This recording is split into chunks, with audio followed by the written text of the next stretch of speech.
Welcome back to our ongoing journey through the spiritual disciplines. In this series, we are exploring the ancient time-tested practices that draw us closer to the heart of God, transforming our inner world so we can better reflect His love to the outer world. We've explored disciplines that engage our words and actions, but today, we turn to something quieter, yet profoundly powerful. This is episode 4, practicing the twin disciplines of silence and solitude. Before we begin, take a moment and just listen. What do you hear? Perhaps the hum of your computer, the distant sound of traffic, or the murmur of voices from another room. Our world is saturated with noise. From the moment we wake to the moment we fall asleep, we are bombarded by a relentless stream of sounds, information, and demands for our attention. Notifications ping, headlines flash, and our own minds race with endless to-do lists, worries, and replays of conversations. This constant external and internal clamor creates a spiritual static, a dense fog that makes it nearly impossible to hear the one voice that matters most, the still, small voice of God. We become spiritually deafened, living on the surface of life, disconnected from the deep well of peace that lies within, and the loving presence that surrounds us. It is into this chaos that the discipline of silence extends a gentle, firm invitation. We often misunderstand silence. We see it as an awkward emptiness, a void to be filled, or even a sign of weakness or inactivity. But in the grammar of faith, silence is a language of its own. It is not weakness. It is a profound form of worship. It is the courageous act of quieting our own voice, our own agenda, our own frantic striving to create a sacred space for God to speak. It is an act of humility, acknowledging that we don't have all the answers and that we need to listen. Think of Elijah, who found God not in the wind, the earthquake, or the fire, but in the sound of sheer silence. It is in this intentional quiet that our souls can finally exhale, that the muddy waters of our minds can settle, and we can begin to perceive the gentle currents of the Spirit. Hand in hand with silence comes its partner, solitude. And just like silence, solitude is deeply misunderstood in our hyper-connected culture. We equate being alone with loneliness, a state of painful isolation and abandonment. But there is a world of difference between the two. Loneliness is imposed, solitude is chosen. Loneliness is the absence of people. Spiritual solitude is the presence of God. It is not loneliness, it is life with God. It is the intentional act of withdrawing from the company of others, not to escape them, but to more fully enter the company of the Trinity. Jesus himself modeled this rhythm for us. The Gospels tell us he often withdrew to lonely places to pray, to commune with his Father. This wasn't a rejection of community. It was the very source of his strength to love and serve the community. In solitude, we are never truly alone. We are meeting with the one who knows us, loves us, and longs for our undivided attention. So what awaits us in these quiet places?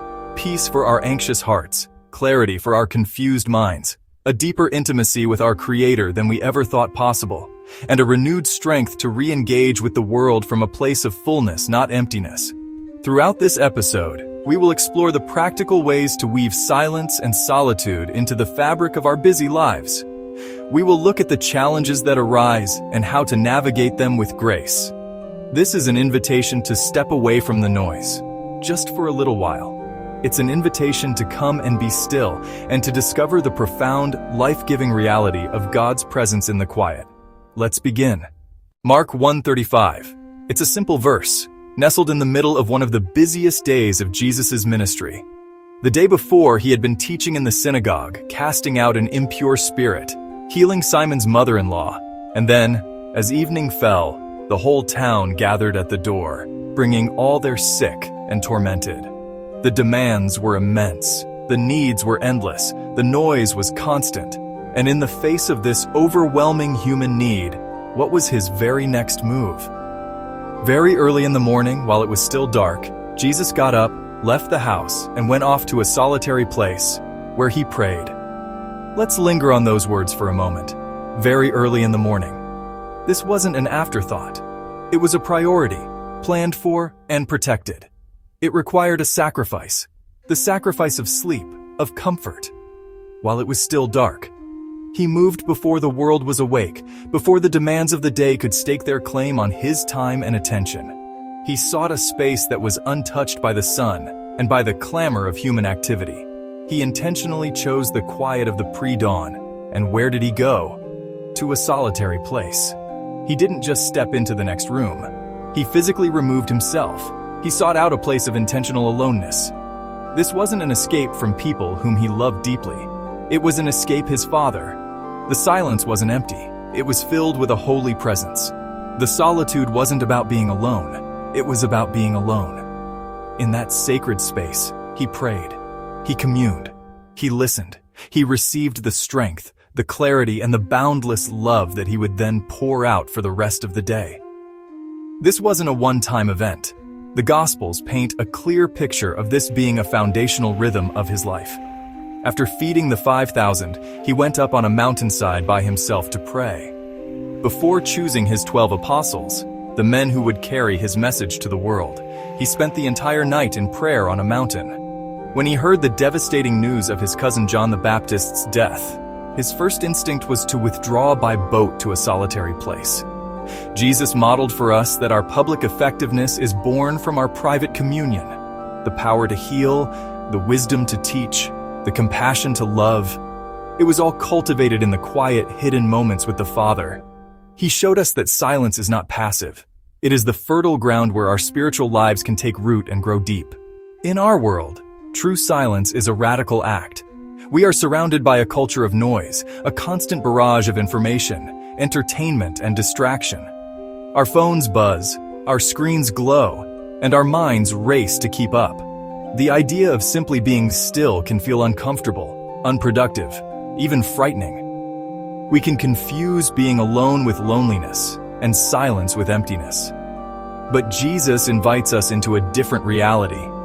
He shows us that solitude is the pathway to true connection, and silence is the medium through which we can most clearly hear the voice of God. So how do we begin to follow his example? How do we carve out a solitary place in the midst of our own busy lives? It starts with a simple, intentional choice. Begin your day with just 15 minutes of undistracted stillness. This doesn't require a mountaintop or a desert. Your solitary place might be a chair in the corner of your living room before the rest of the family wakes up. It might be in your car in the driveway for a few moments before heading into work. The location is less important than the intention. Turn off your phone. Close your laptop. Let go of your to-do list for just these few moments. At first, your mind will likely be noisy. Thoughts will race, worries will surface, and the urge to something will be strong. That's normal. Don't fight it, and don't be discouraged. Simply acknowledge the thoughts as they come and gently release them, turning your attention back to the presence of God. You might start with a few slow, deep breaths, consciously relaxing your body.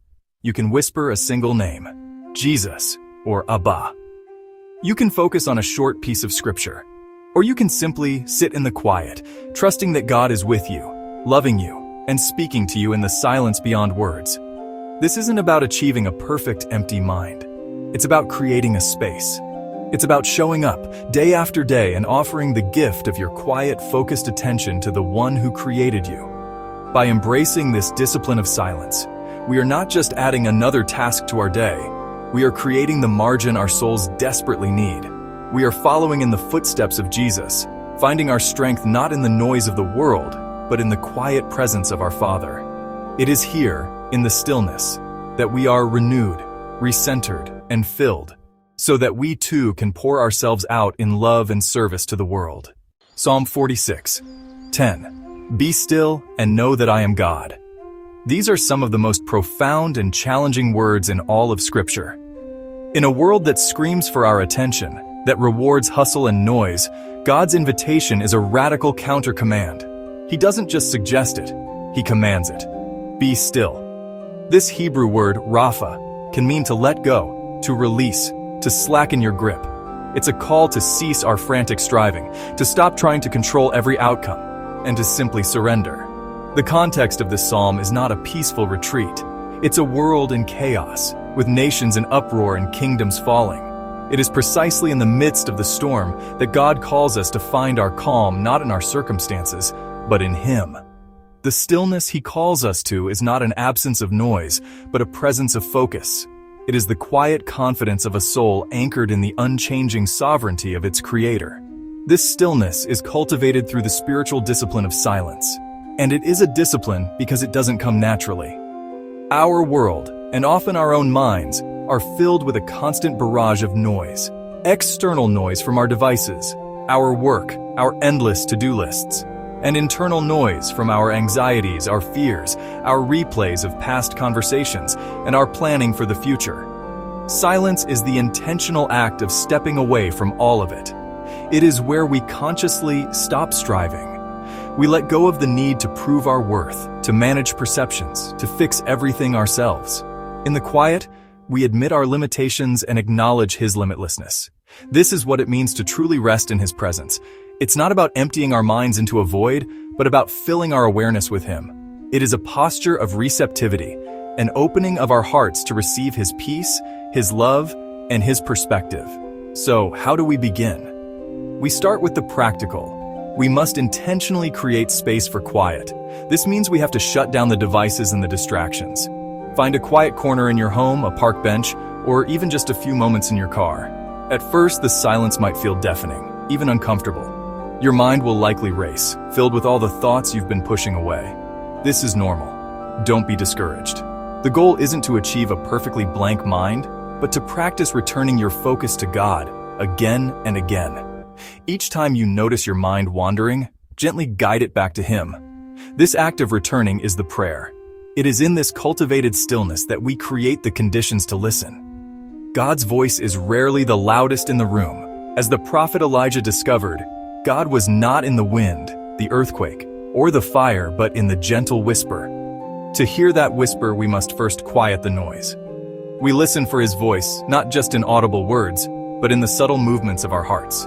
A sense of peace that settles our anxiety, a quiet conviction about a decision, a fresh insight into a passage of Scripture.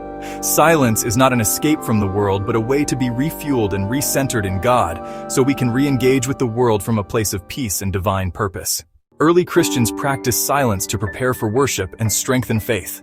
Replace constant noise with moments of prayerful quiet each day.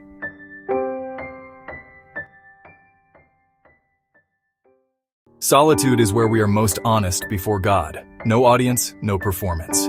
Take a short walk alone, meditate on Scripture, and talk to God in your heart.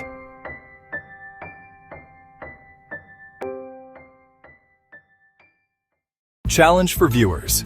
This week, set aside 15 minutes for silence and solitude with God. Write down what you hear or sense in that time.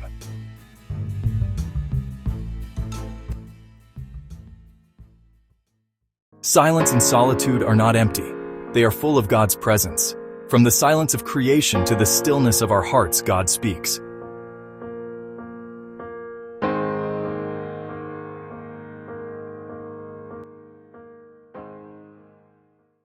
As the final notes of this journey settle in your heart, let us remember, from the ancient scrolls to the modern pages, this video is based on the mysteries of the Bible, the Seal of God, by Glenn Ahrens.